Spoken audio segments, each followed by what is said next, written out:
Hello, everybody, and welcome to another installment of Wow Makers. Listen, Wow Maker. The best Wow Makers to me are the people who help people who don't know how to do it for themselves. And that's what Mary Foley does. Mary is the executive director of the Merriman House, and it is such an honor to have you here today. Oh, my goodness. My pleasure. So tell us what the Merriman House is. I would love to. The Merriman House is this region's state-designated domestic crisis center for the 8-county purchase region of Western Kentucky.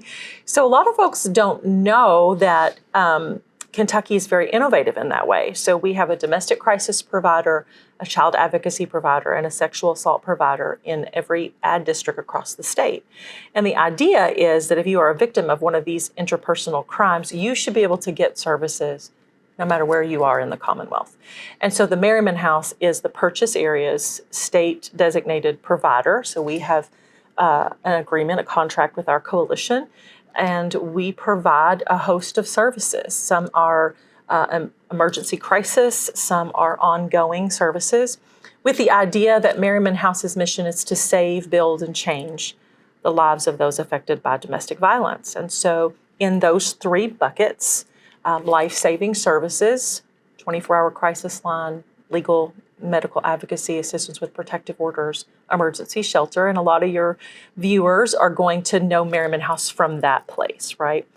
But sometimes what folks don't know is those life-building and life-changing services, such as ongoing comprehensive case management or housing stabilization or economic justice, financial services, immigration work, so ongoing mental health support from a trained therapist. So Merriman House has a whole robust set of comprehensive advocacy and support services. So that's who we are. That's what we do. Well, you know, I read recently that we can't address a problem that we don't first admit to. And so I think we all know that it's out there, but what are some of the statistics? I read that 45% of Kentucky women will experience intimate partner physical abuse or rape in their lifetime, and men, 35%.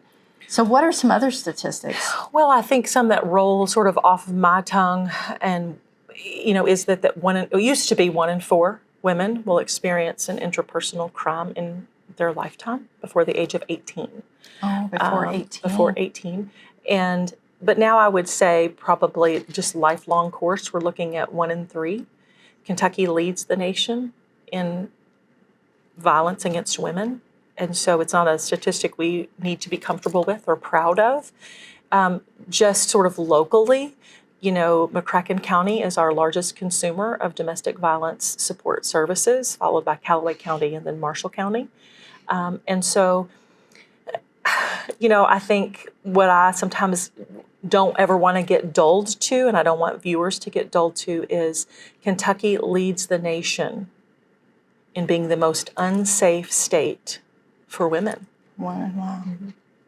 So, Mary, if we have a viewer out there, someone that is in the middle of it themselves, or maybe it's a child, a young person that sees it happening in their household, what can they do?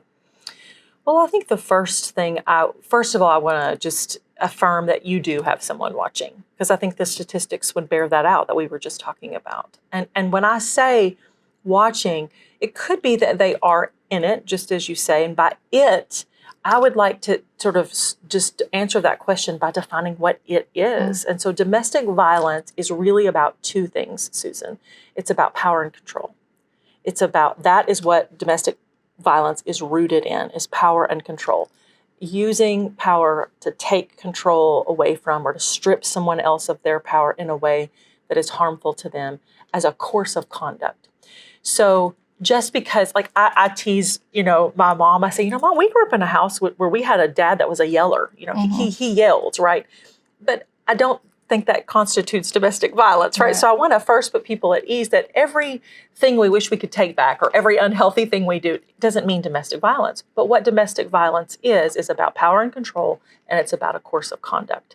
And so the way in which individuals try to strip and take and lord that power or control over another, that's where we see what we call the power and control wheel.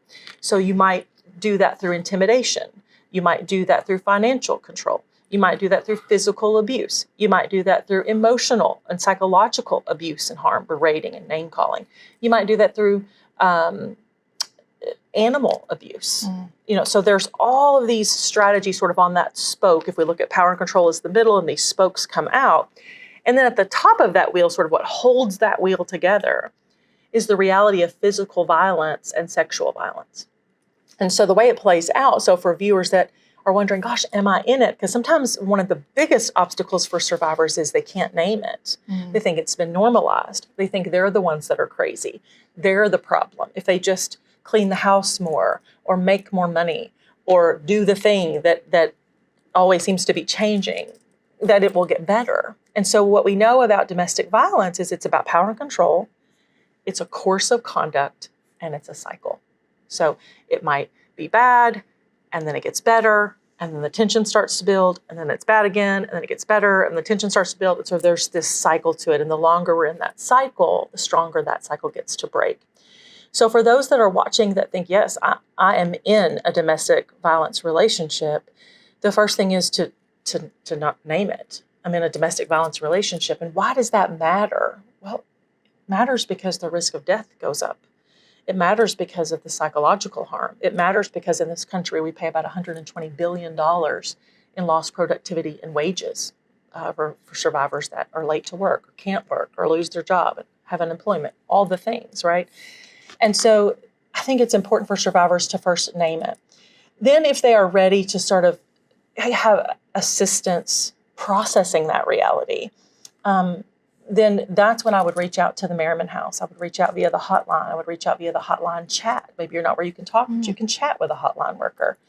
I would read or learn more about domestic violence in a safe way.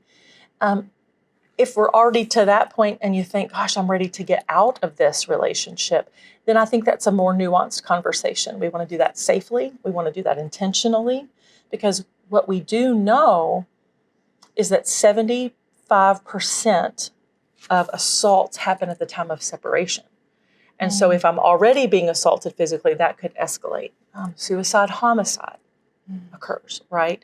And so these are really difficult constructs to articulate sometimes, but certainly for people to hear. So I think in the very simplest form, I would say what you're in is very dangerous. It escalates, usually doesn't get better, it gets worse. And the amount of harm that it causes can be from what seems manageable right now to what is catastrophic later. And if you are a child or a young person that's watching, I think I would say it in two veins. Susan, first, I think I would say to parents and to adolescents that are watching, ages 16 to 24 are the most at risk for dating violence. So we're not even just talking about marriage, we're talking about dating relationships. And children exposed to domestic violence need special care as well. And so if it's happening in your home, talk to a trusted individual, a teacher, a coach, a pastor, a family member that you trust that would believe you, because you cannot navigate it by yourself, and it's not your responsibility to navigate it by yourself. You can't always protect or intervene or get in the middle, and I would advise that they actually not do that. Yes. So I know you said we lead the nation, but are there certain times a year or certain things that are happening that cause it to be at a higher rate? You know, I was just talking to staff about this morning, because the last few months, I mean, I feel like we are just inundated with not only the need, but the what I call higher acuity. So stabbing, victims, shooting victims, things, lots of strangulation, things that are lethal. And so right now, the Merriman House shelter is completely full. And so on the one hand, I want community members, right, and the systems to know we're completely full. But I don't want survivors to hear that and say, there's not room for me. We will make room for you. We will figure that part out. But I do find that the summer is a peak. And I don't know if it's the heat and people are home and amongst each other and, maybe differently. The holidays tend to be a difficult time. So I think those times in our natural course of life when stress goes up or when things change, we'll see a bit of a peak. COVID-19 left us with, I think, what I would consider a tsunami that we're just starting to see the effects of. Well, Paducah Bank's been proud to be a part of the new site. I don't know how long you've been there now. It's been Since several the years. end of 2017 is when we moved to the new campus. Well, it's been an honor for us to be a part of that. You all have been wonderful. And we thank you for that. But, I think often this issue is relegated to the shadows, but people want it to be better. They want to help, but they don't know how. So what are some ways that people in the community can make a positive difference? That is one of my favorite questions. I love to engage people that want to be wow makers and change makers. There is really no way that is too small. So if folks are just sort of looking for a place to plug in, I like to say, if you have financial means, write a check. It is that simple. Make a donation, go to the website, find a program you're passionate about, and give. If that's not something that you can do and you're a person of faith, add us to your prayer list. Pray for us. Pray for the staff. Pray for the clients. Pray for those that can give to give. Pray for us. If you are an encourager, write us a note. Tell our staff get weary, just like everybody does, right? Because we see the underbelly, right? If you are a volunteer, or if you've got a few extra hours on a Saturday, or if you've got a whole day, we find a place to plug you in, right? There is a place for you. If you're a survivor, you've got a story. Yes. Share your story. And I think there's no price tag on hope. If you can give hope, tell that survivor, you can do this. This community is behind you. That doesn't cost anything. If you can donate a box of fruit roll-ups for the summer, Cheez-Its, juice boxes, whatever it is, we can do that, right? So there's no way that is too small for people to give and to get involved. I often hear from our community engagement director. She'll say, Mary, this is just not a sexy cause to get behind. It's tough to rally the troops. And I agree with her. But there is no more life-changing cause. No, it isn't some of the other things, but it is just as lethal. It is just as much of something that takes the life from our families and our kids and our community. So I think that's how people can get involved, however they're willing to get involved. We can find a place for you. Nothing is too big. Nothing is too small. We need you. We need the community to acknowledge it, and we need them to figure out what they want to do to support. I worked with a survivor for about 2.5 years, maybe 3, in therapy. And when I tell you, I've heard a lot of trauma, a lot of stories. When I tell you that the things that this human being went through, the fact that she is standing and breathing air is just amazing. But she sent me an email yesterday, and it said, a glorious client update is what it said. So she came in through emergency shelter. She was homeless for a while. Then she got outreach services and therapy services. She worked in our employment program that we offer on campus. She now is full-time employed in a behavioral health field. She's going to go back and continue her education. She already had a degree, but she's going to go back and get additional training. And she told me that the update was that her family had sort of started to accept her again. Because I think they blamed her. Started to accept her again, and what a gift that was to her. And then she put in all caps, I feel content, and I haven't felt contentness in years. And then she says,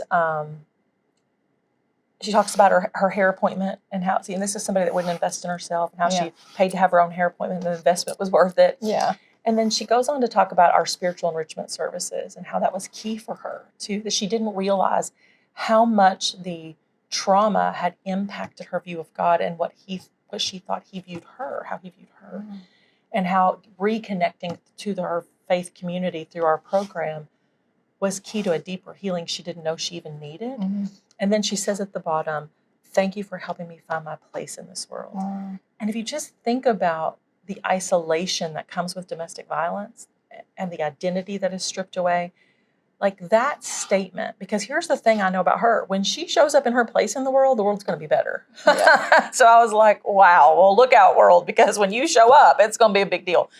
And so that says it all. Yeah. And it's really those lives they're changed, they're healed, they're whole, they're back on the track, That's worth every financial assistance request or utility or car or Yeah. fruit roll up, or I don't know why I'm stuck on fruit roll up, just all the things that it takes to fuel people. Like that's what makes it. Well, thank you for coming in today. Yes. Thank you for coming in. Thank you for what you do. And so for those of you out there, I think you would agree with me, there's no better change maker or representative or advocate for domestic violence than Mary Foley. Thank you. So thank you for what you pleasure. do. And we hope that you will find a way to make a difference. Thanks for tuning in today.